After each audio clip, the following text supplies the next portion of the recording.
السلام عليكم ورحمة الله وبركاته. إن الحمد لله نحمده ونستعينه ونستغفره ونعوذ بالله من شرور أنفسنا ومن سيئات أعمالنا. من يهده الله فلا مضل له ومن يضلله فلا هادي له، وأشهد أن لا إله إلا الله وحده لا شريك له، وأشهد أن محمدا صلى الله عليه وسلم عبده ورسوله.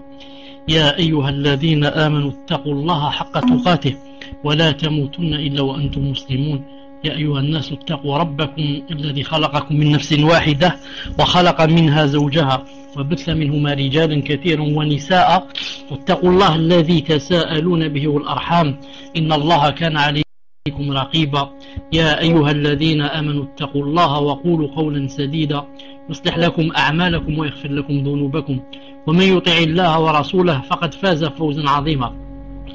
ألا إن أصدق الكلام كلام الله، وخير الهدي هدي محمد صلى الله عليه وسلم، وشر الأمور محدثاتها، وكل محدثة بدعة، وكل بدعة ضلالة، وكل ضلالة في النار. ما بعد، حياكم الله جميعا ومسأكم الله عز وجل بالخير. En cette soirée du samedi 10 Jumada 2429, c'est-à-dire vos dars de personnalité de la musulmane. Nous sommes, Inch'Allah Ta'ala, au chapitre son comportement vis-à-vis de ses amis et de ses sœurs en religion. Son comportement vis-à-vis de ses amis et de ses sœurs en religion.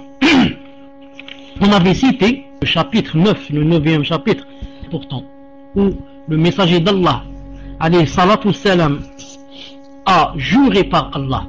Non seulement il a dit, mais il a juré. Il a dit: par celui qui détient mon âme en sa main, c'est-à-dire par Allah, par celui qui détient mon âme en sa main, par Allah, vous n'accéderez au paradis que lorsque vous acquérez réellement la foi. Que personne ne rentrera au paradis pas acquis réellement la foi. Il faut que la foi soit vraiment rentrée dans son cœur, pour qu'il puisse accéder au paradis.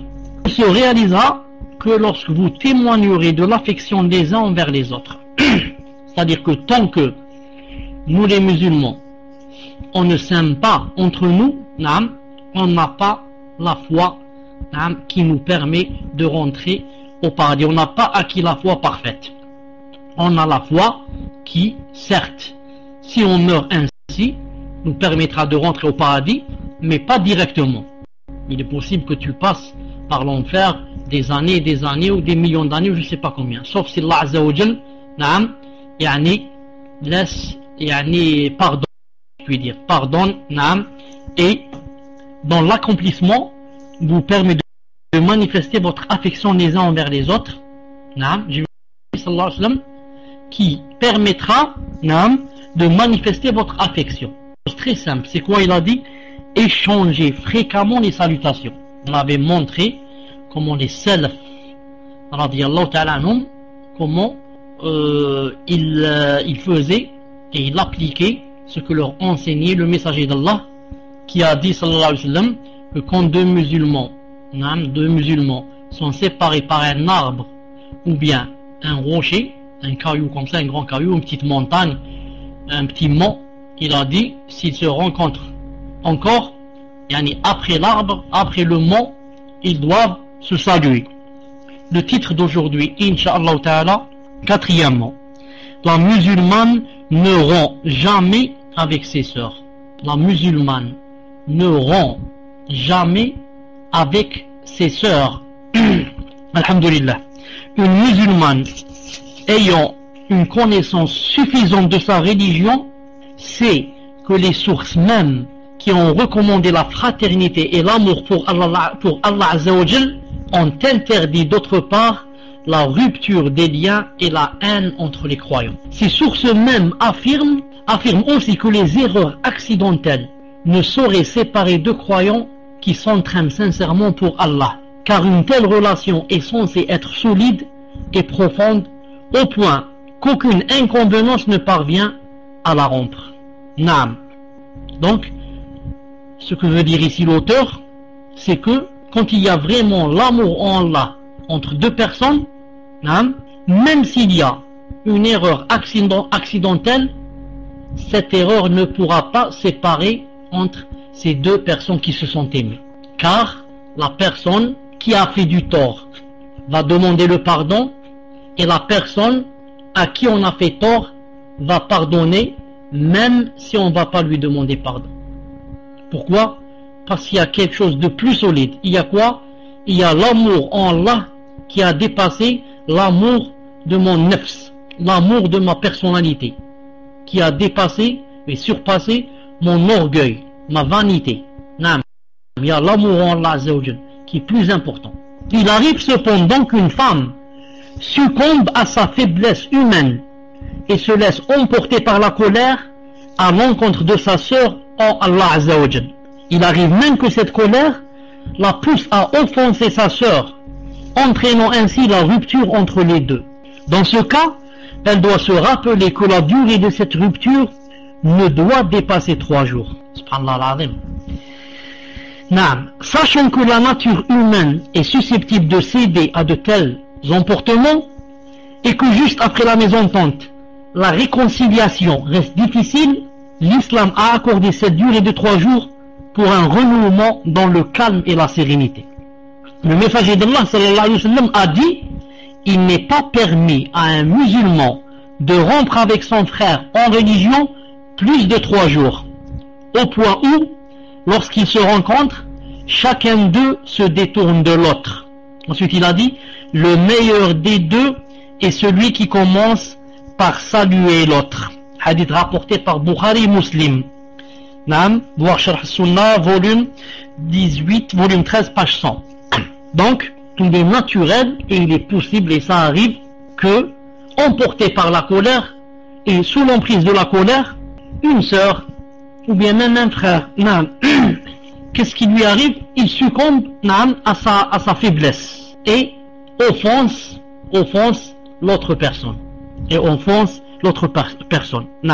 Il arrive même que il ne va pas lui parler ce jour-là, ou bien il ne va pas lui parler cette heure-là, ou bien il ne va pas lui parler pendant un certain laps de temps. Mais le plus essentiel ici, c'est quoi? C'est que il est interdit de dépasser 3 jours. Il est interdit de dépasser 3 jours. Pourquoi l'islam m'a donné 3 jours? Parce que Allah Azza wa Jalla qui nous a créés, c'est que des fois c'est difficile de réconcilier sur le champ. Des fois on est tellement blessé que on peut pas excuser sur le champ. On doit attendre un peu que Shaitan parte et s'en aille et me laisse un peu seul et me laisse le temps de dire A'udhu billahi minash shaitanir rajim, de dire astaghfirullah et de lire un peu, de faire un peu des invocations pour que mon cœur s'apaise de nouveau. C'est pour ça que l'islam t'a donné 3 jours.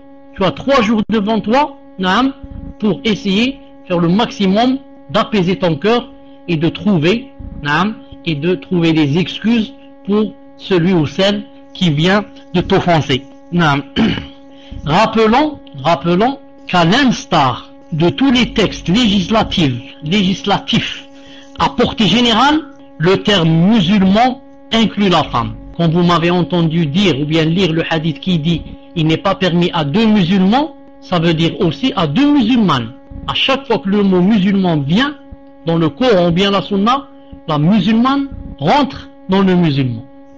Elle aussi, elle est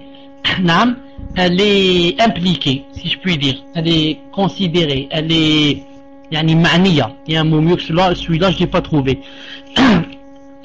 Donc elle est visée aussi. Elle est visée, voilà le mot que je cherchais, elle est visée. Donc une vraie musulmane ne doit pas persister à prolonger la rupture entre elle et sa sœur. Elle ne doit pas persister à prolonger la rupture entre elle et sa sœur, quelles que soient les raisons ou les conséquences de cette rupture.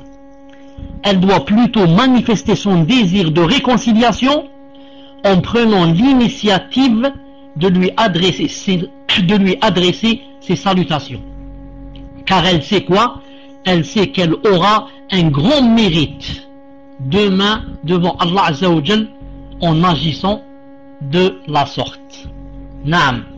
Quand quelqu'un Quand quelqu'un, s'est disputé avec son frère, et ensuite, c'est lui qui revient le premier le saluer, ce n'est pas parce que mon frère est mieux que moi, ou là il a plus de piété que moi, ou là il est plus fort que moi. Non, je l'ai fait pour Allah Azza wa Jal. Ça veut dire que moi, qui suis venu le premier vers toi, j'ai plus de piété que toi. C'est le contraire maintenant. C'est moi qui ai plus de piété que toi. C'est moi qui aime Allah Ta'ala plus que toi. Car Allah Ta'ala a ordonné et nous a montré qu'il aimait celui qui faisait le premier pas. Donc, ayant fait le premier pas, ça veut dire chez Allah Azza wa Jal, je suis mieux que toi. Ou à la rigueur, ça veut dire j'escompte quoi? La grande récompense demain quand je rencontrerai Allah Azza wa Jal. C'est pour ça que toutes les personnes qui se disputent et qui ne peuvent pas faire le premier pas pour réconcilier, ça veut dire quoi? Ça veut dire que car elles n'ont pas mis entre leurs yeux la récompense qui les attend demain devant Allah Azza wa Jal. En d'autres termes, toute personne qui aime Allah Azza wa Jal et veut de lui la récompense, elle fait le premier pas et pardonne. Elle fait le premier pas et pardonne. Pourquoi? Parce que ne pas pardonner, en fin de compte, ne pas pardonner, c'est au profit de qui? C'est au profit de qui? Ici, il vient de dire que la grande récompense attendra celui qui pardonnera et qui fera ce premier pas pour Allah Azza wa Jal. Si c'est pour moi, c'est difficile de faire le premier pas. On a le shaitan, on a la vanité, on a... Comment? Là, il oublie tout. Pourquoi? Parce qu'il a dit, je fais cette chose pour Allah Azza wa Jal. J'attends la récompense de lui, c'est tout. Non, ça ne m'intéresse pas ce que vont dire les gens, ou bien ce que va dire la personne avec laquelle je me suis disputé. Ensuite, il a dit ici, on rapporte à ce sujet, que le messager d'Allah a dit, il n'est permis à personne de rompre avec un croyant plus de 3 jours. Une fois ces 3 jours passés, il doit aller à sa rencontre et le saluer. Si celui-ci répond à son salut, ils se partageront la récompense d'Allah. Si par contre l'autre ne répond pas, il sera disculpé du péché de la rupture. Non. Quand tu fais le premier geste et tu demandes le pardon, ou bien on te pardonne ou bien on ne te pardonne pas. Si on te pardonne, alhamdoulilah, les deux, vous avez gagné dans cette vie et vous gagnerez dans l'au-delà. Si on ne te pardonne pas, tu as fait ce qu'il fallait faire devant Allah Azza wa Jal. Je voudrais faire ici une petite remarque. Le hadith ici, il a dit rapporté par Bukhari dans Adab al-Mufrad, volume 1, son sens est vrai. Son sens est vrai. Ça veut dire que quand quelqu'un s'oublie et oublie son nefs, et il met la récompense d'Allah Azza wa Jal qui l'attend entre les yeux, il fait le premier pas et il ne donne pas d'importance à sa propre personnalité. Pourquoi? Parce qu'il s'oublie. Regardez le deuxième hadith qui va venir, il est authentique, numéro 404. Dans un autre hadith, la rupture en tant que péché s'aggrave en fonction de sa durée.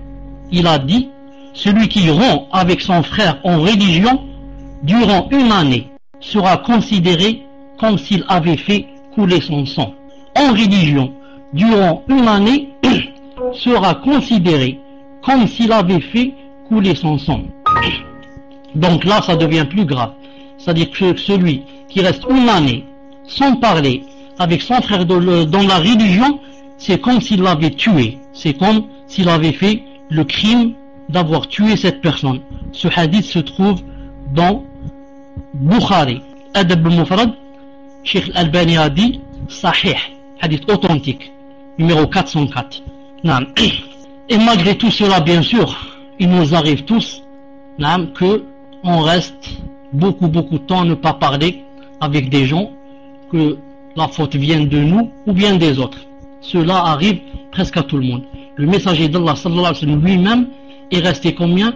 Un mois à ne pas parler avec qui? Avec ses femmes et ses épouses lorsqu'elles lui ont demandé la parure, et le hadith est authentique, tout le monde le connaît.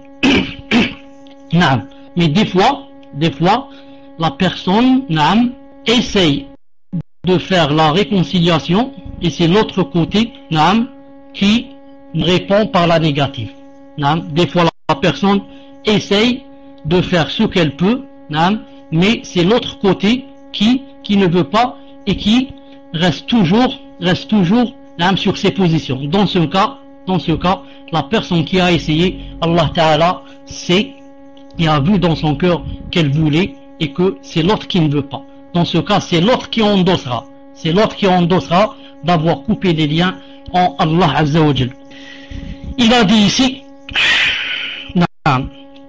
le messager d'Allah a dit, ne rompez pas vos liens de fraternité, ne vous détournez pas les uns des autres, ne soyez pas envieux les uns vis-à-vis des autres, soyez plutôt frères, comme Allah vous l'a ordonné. Hadith rapporté par Muslim.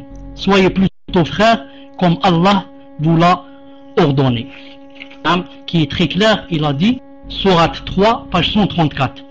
وَالْكَاظِمِينَ الْغَيْظَ وَالْعَافِينَ عَنِ النَّاسِ وَاللَّهُ يُحِبُّ الْمُحْسِنِينَ. Il a dit, ceux qui dominent le ressentiment et pardonnent à autrui, car Allah aime les bienfaiteurs.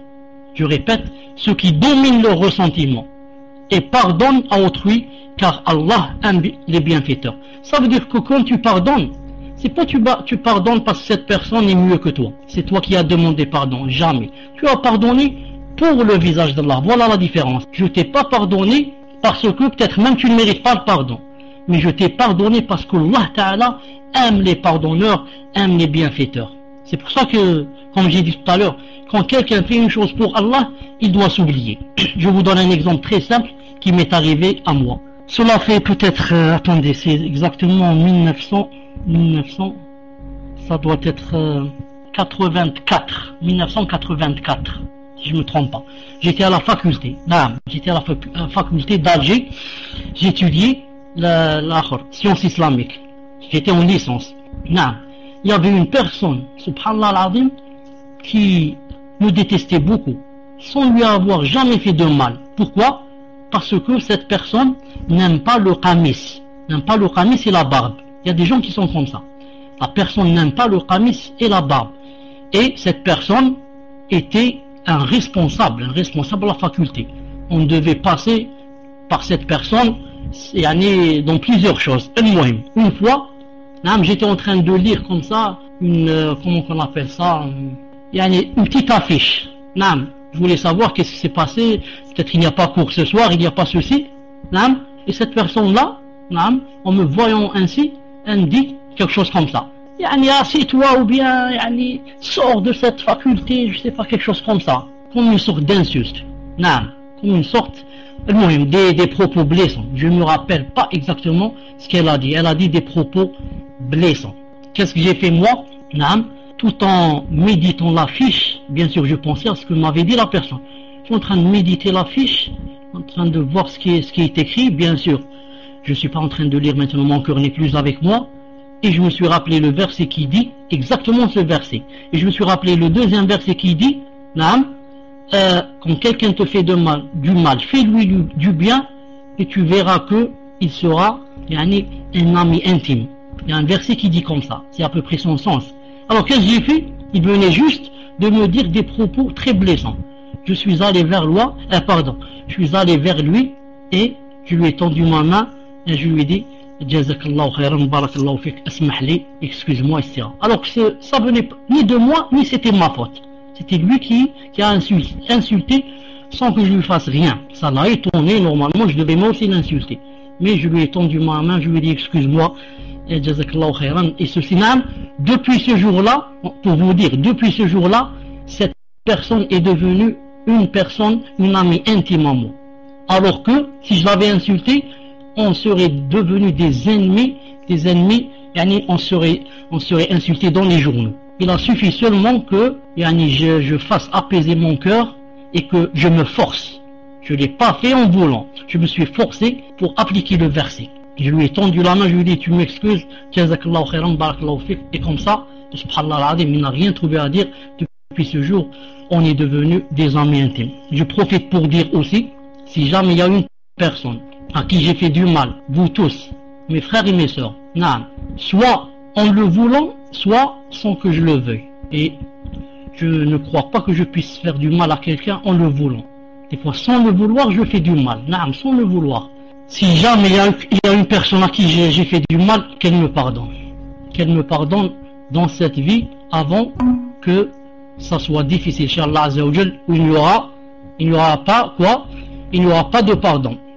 Ce jour-là, c'est les hasanat et les sayyi'at. Naam. Toute personne, si jamais je lui ai fait du mal, et sûrement j'ai dû faire du mal, naam, sûrement j'ai dû faire du mal, je sais qu'il y a certaines personnes auxquelles j'ai fait du mal sans le vouloir. Allah est témoin que c'est sans le vouloir. Naam. Maintenant, je demande pardon à cette personne, à ces personnes, naam, aujourd'hui, avant que ça ne soit trop tard. Naam. Et laissez-moi vous dire que vous tous et toutes, je vous aime en Allah subhanahu wa ta'ala. Allah ta'ala est témoin. Allah ta'ala est témoin, naam, que je souffre même, naam, de certaines personnes, naam, qui, enfin, c'est pas la peine d'aller loin, Inch'Allah. Je préfère m'arrêter ici. Il a dit, pardon, il a dit. Je n'ai pas terminé.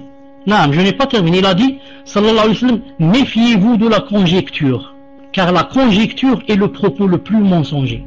Ne soyez pas indiscrets, n'espionnez pas, ne rivalisez pas, ne soyez pas envieux les uns vis-à-vis des autres, ne soyez pas haineux les uns vis-à-vis des autres, ne vous détournez pas les uns des autres, soyez plutôt frères, ô serviteurs d'Allah. Rapporté par Bukhari et Muslim. Non. Ensuite il a dit, ne soyez pas envieux les uns vis-à-vis des autres, ne renchérissez pas pour pousser les autres à l'achat, ne soyez pas haineux les uns vis-à-vis des autres, ne vous détournez pas les uns des autres, que l'un d'entre vous ne supplante pas son frère en proposant au client de celui-ci la vente de la même marchandise à un prix plus bas. Regardez, quand quelqu'un est en train de vendre une chose, supposons qu'une personne soit en train de vendre, par exemple, disons, un laptop. Naam. Elle dit à une autre personne, je vends ce laptop pour 100, par exemple, 100 euros. Naam. Il m'est interdit de dire à la personne qui veut acheter ce laptop, ne l'achète pas et achète le mien, je te le vends seulement à combien? À 50. Subhanallah al-Azim, c'est interdit en islam. Il faudrait que j'attende que la personne elle-même décide de ne pas acheter. Si elle ne veut pas acheter, je lui propose, je lui dis, tu ne veux pas acheter celui-là à 100? D'accord, alors j'ai celui-là si tu le veux à 50. Mais tant que la personne n'a pas encore donné son refus, elle est en train de penser, elle achète pas, il m'est interdit de quoi? De lui dire, ou bien de lui dire, par exemple, j'ai telle chose à vendre. Naam, je dois me taire jusqu'à ce qu'elle se termine. Naam. En méditant ces traditions recommandant l'affection, la fraternité, l'entraide et l'altruisme, une musulmane aux sentiments raffinés par l'islam ne saurait nourrir une haine à l'encontre de sa sœur en religion ou bien rompre avec elle. Une musulmane vertueuse ne s'abaisse jamais à un tel niveau, car il n'y a que la femme à mentalité complexée et à l'esprit rigide qui s'enferme dans ses sentiments pleins de haine et de rancune. À cette catégorie de gens au cœur pétrifié et aux esprits rigides, à ces gens qui se sont égarés, se sont refusés à la tolérance prônée par l'islam, en persistant à rompre les liens de fraternité avec les autres croyants, un sort horrible est réservé dans la vie présente et dans la vie future. Naam. Le messager d'Allah a dit, on ouvre les portes du paradis chaque lundi et chaque jeudi, et on pardonne à toute personne n'associant aucun être à Allah, excepté qui? Excepté un homme en discorde avec son frère. Ça rentre aussi une sœur en discorde avec une sœur. Naam, ça rentre. À leur sujet, jusqu'à ce qu'elles se réconcilient. Accorder un délai à ces deux personnes jusqu'à ce qu'ils se réconcilient. 3 fois. Accorder un délai à ces deux personnes jusqu'à ce qu'ils se réconcilient. Hadith rapporté par Bukhari et Muslim. Par Bukhari dans Adab Mufrad.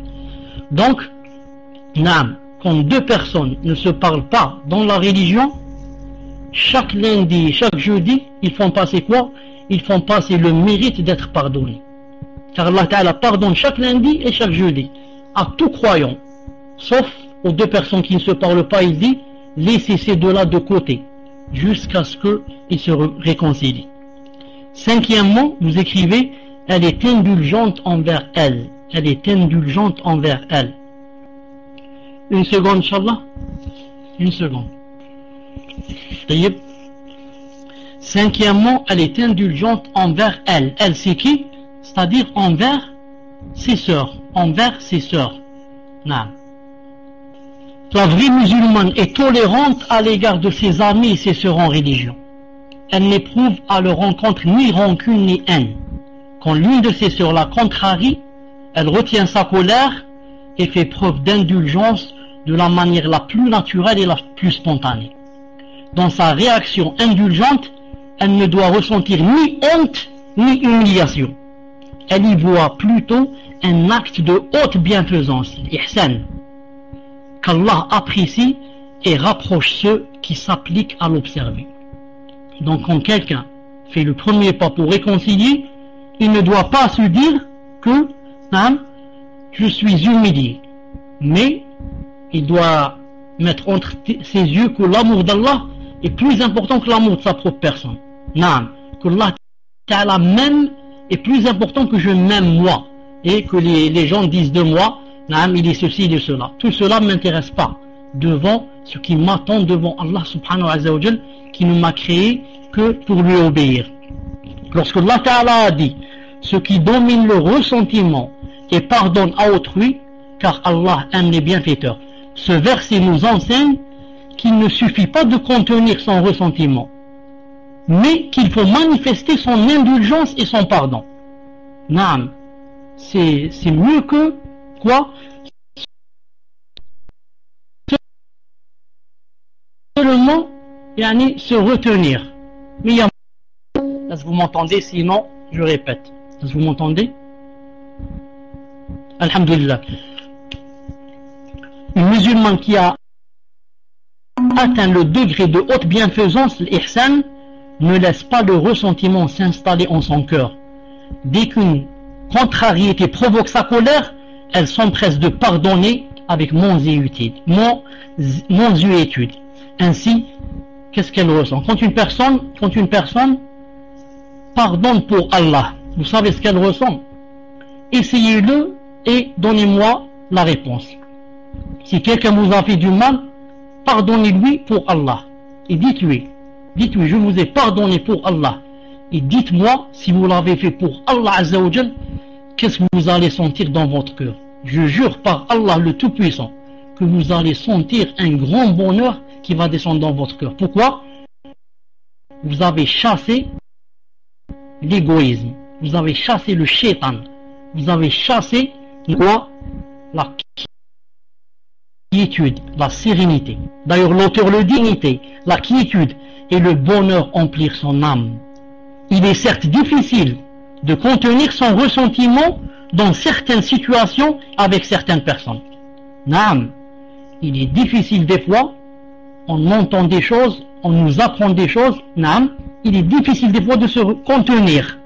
Naam, cependant la meilleure façon de réagir, c'est le pardon, car il vaut mieux pardonner et oublier les offenses de l'autre que vivre en portant le fardeau de la rancune à son encontre. Naam, je vous prends comme témoin. Aujourd'hui dans ce salon, je vous prends comme témoin que une sœur, Allah yahdiha, qu'a fait cette sœur? Enfin, une sœur, disons une femme, c'est mieux. Je dis une femme, je dis pas une sœur. Une sœur ne fait pas ça. Car quand je dis une sœur, les gens vont croire que c'est salafia. Non, c'est pas une sœur. Qu'a fait cette sœur? Enfin, qu'a fait cette femme? Non, elle a mis une vidéo sur l'internet, que vous pouvez voir, peut-être rappelez-moi, je vous donne le lien, où il y a une personne, Zama, cette personne c'est moi, ensuite c'est quelqu'un qui chante, comme le rap, comme ça, le rap, et Tchalabi du coup, et Tchalabi, ceci, moi j'ai pas tout entendu avec la musique, Koweït pose lui la question et il va te répondre, Tchalabi. J'ai dit, la hawla wa la quwwata illa billah. Le problème est réglé avec qui? Avec cette vidéo. Non, qu'elle reste sur le site, elle ne me gêne pas. Elle ne me gêne pas. Allah, elle ne me gêne pas. Pourquoi? Premièrement, ce n'est pas moi. Ce n'est pas moi qui suis dans la photo. Dans cette photo, ce n'est pas moi. Et deuxièmement, alhamdoulilah, c'est une preuve que ma da'wa marche. Non, quand j'ai des ennemis comme ça prouve que ma da'wa marche. Maintenant, si j'ai pas d'ennemis, ça veut dire que ma da'wa ne marche pas. est-ce que les messagers avaient des ennemis ou n'avaient pas? وكذلك جعلنا لكل نبي عدوا من مجرمين, un adversaire des criminels. Non, si tu n'as pas dans la da'wa des gens qui te contre, ça veut dire que tu n'es pas dans la vraie da'wa. Pourquoi Cheikh al-Islam s'est fait emprisonner? Non. Pourquoi Ibn al-Qayyim on l'a attaché sur un cheval? Pourquoi l'imam Malik on l'a frappé? Pourquoi l'imam Ahmed? Donc je vous prends à témoin que cette personne qui a fait ça, je lui ai pardonné. Je lui ai pardonné, reste seulement qu'elle fasse le pardon, le repentir entre elle et Allah Ta'ala. De mon côté, je lui ai pardonné. Il a dit, acquérir cette qualité morale est certes une tâche difficile, mais pour y parvenir, il suffit de se rappeler que l'indulgence est un comportement qui reflète la noblesse d'esprit et non la faiblesse. Les gens, quand ils pardonnent, ils croient que ça c'est un défaut. Il dit je pardonne pas pour montrer que je suis comme font certains ignorants, je suis un homme, rajal, je pardonne pas moi. C'est pas ça qui montre la virilité ou là que tu es un homme. Mais c'est la piété qui montre. Car si tu étais pieux, tu aurais pardonné. Tu aurais pardonné. Le messager d'Allah a dit, pour l'indulgence du serviteur, Allah ne lui accorde que plus de considération. Écoutez bien ce qu'a dit le messager d'Allah dans un hadith rapporté par Muslim. Il a dit, quand une personne est indulgente, qu'est-ce qui va se passer? Allah Azza wa Jal va lui accorder plus de considération qu'il en avait. Ensuite il a dit, aucun serviteur ne fait montre de modestie par amour d'Allah sans qu'Allah Azza wa Jal élève son rang. Il n'y a aucune personne à laquelle tu vas pardonner sans que Allah Ta'ala ne te fasse élever un rang. Tu pardonnes à cette personne, Allah Ta'ala va te faire élever.